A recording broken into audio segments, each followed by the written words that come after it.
What's up, guys? You are very welcome along to tonight's late night agenda. We have two major talking points tonight. One of them is around the ownership situation of the club, and the second one is, of course, around the midfield situation, or should I say the lack of a midfield situation at the club. We are proudly brought to you tonight with thanks to our friends at Oosh Giveaways. You can probably see in the bottom right hand corner there is a QR code. If you scan that, that will bring you directly to Oosh's website. Haven't heard of Oosh before? Well, Oosh are the home of competitions. You can win cars, tech, holidays, all important Liverpool Football Club packages, and much more at oosh.com. Use the referral code AA10 to get 10% off an entry into any of their draws, and also they're giving us one free entry each week to give away over on our Twitch channel, so please do come and join us there. Oosh, ladies and gentlemen, the home of competitions. Right, let's get stuck into it. Tonight we're going to be speaking about Qatar Sports Investment first. And they are the owners of Paris Saint-Germain, and they are looking to invest in a Premier League football club. Now, I didn't really think too much of this at first because I'd seen that Daniel Levy, the Spurs chairman, had met with the head of Qatar Sports Investment, and I had thought, well, maybe they're trying to bring on a minority investment or something there. But today, Liverpool's name has been thrown into the mix, and I can only speak for me, but my worst nightmare would be Liverpool Football Club becoming Paris Saint-Germain Mark II. And by that I mean, well, a brand rather than a football club. I don't care who owns the club. I don't really... When I say I don't care, I don't mind what part of the world owners come from. All I care about is that their intentions towards Liverpool Football Club are business driven. So I don't want Liverpool to become a rich country's plaything where all of our morals and all of our football history is thrown out the window. I don't want us to be the thing that I dislike. I don't want us to be a sports washing entity. I don't want us to be just used as a marketing tool for any country. I don't care if it's Qatar, Ireland, whoever. Doesn't make a difference. Liverpool Football Club should be ran as a business. That's what it is. It's a football club. It's a business. It should be ran to break even or to make a profit or to make a small loss, but not to be what Paris Saint-Germain, in my eyes, have become and what Manchester City have become.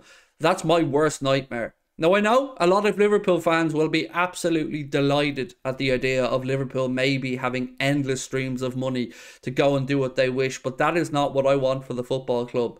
So right now, full disclosure, I'm really nervous. I don't know what is going on with the ownership situation. Articles like this don't help the unease with which a lot of us Liverpool fans feel at the minute, because it's gone quiet on the ownership situation. There is more and more stuff starting to maybe try to convince us that there's been a little fallout between Jurgen and FSG, broken promises, whatnot. And we need some stability, because instability in football just has a knock-on effect from recruitment to keeping players who are there, to coaches, to sponsorship, to so many things. So I hope we start to get some clarity on the ownership situation soon. Look, FSG own the football club. They are entitled to do as they wish in that regard. But they don't like bad PR. They don't like uncertainty. They're not risk takers. They're very calculated in what they do. So do I think they would sell the club to Qatar Sports Investment? Honestly, no, I don't. But when I see articles about it, it makes me nervous. So I wish we got some clarity on that, whether it's there's still just an update, I think would help fans a lot. Whether it's they're still looking at interested parties, they're moving more towards just taking on an investment partner and selling part of the club, or whatever it may be. Right now, there's a lot of uncertainty. There's uncertainty about the relationship between Jurgen and the owners. There's uncertainty around the signing of a midfielder, which I'll move on to in a second. And there's uncertainty amongst us fans. And when that happens, it usually ends up in fans turning on each other. And that's not what we need right now. We need to be all on the same page, pushing in the same direction. And the end goal has to be the same thing: success for the football club. So I personally don't want Qatar Sports Investment anywhere near Liverpool Football Club. But I am interested in your take, so do let me know in the comment section. And now we'll move on to the more realistic topic of the night, and that is the midfield situation. So Fabrizio Romano has been speaking, and I want to credit Anfield Edition for this because they've provided the quote that I'm going to use. Liverpool want to sign one or two important players in the midfield in 2023. Now, first of all, my head said 2023. We're in 2023 right now. Is this more buttering up of fans or more briefing from the club to kind of kick the can down the road and speak about the summer of 2023? But anyway, I digress. So if something interesting will be on the market now, Liverpool will be ready. But it's important to say that their main priority remains Jude Bellingham in the summer. Okay, I can't get angry at that because that's exactly what I want. That's exactly what a lot of us Liverpool fans want. Jude Bellingham in the summer should be and is the number one priority. But the part of this statement from Fabrizio Romano that confuses me, and this isn't me having a go at Fabrizio Romano, this is just me thinking out loud, is if there is somebody on the market now who is of interest, or I'm paraphrasing, the exact phrase was, if something interesting will be on the market now, Liverpool will be ready. My response to that is, excuse me, what? If? Well, right now we know for a fact Enzo Fernandez is on the market. We know Sofian Amrabat is on the market. We also know both of those players have been very much of interest to Liverpool Football Club, as has Matheus Nunes, and that story we've spoken about previously. So these mixed messages are confusing because on one hand, if journalists like Fabrizio Romano or whoever are being briefed that Liverpool, look, we're ready to do business. My question is, why aren't we doing it? Why are we talking about it? Where is the business? Because you can only tell us so many lies before we start to call out this nonsense. And you can't tell us that, and I keep coming back to this, and I'm sorry that I keep coming back to this point, but it's driving me demented.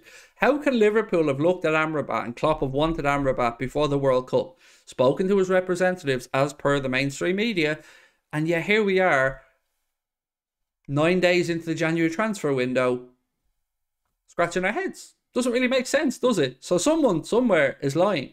So I think the club had no intention of going out there to sign a midfielder. And by the club, I mean FSG.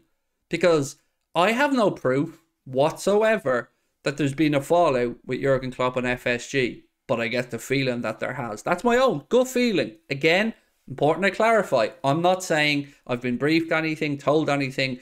I'm not trying to create a problem.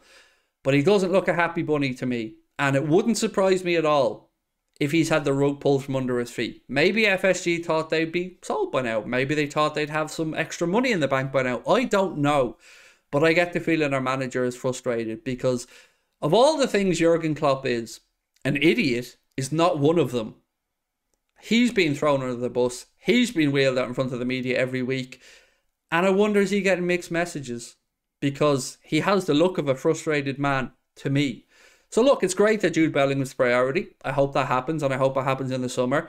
And I'm looking forward to the I Told You So video. But the rest of the news, the rest of this talk that Liverpool are ready to act if the right option becomes available, I just think it's lies.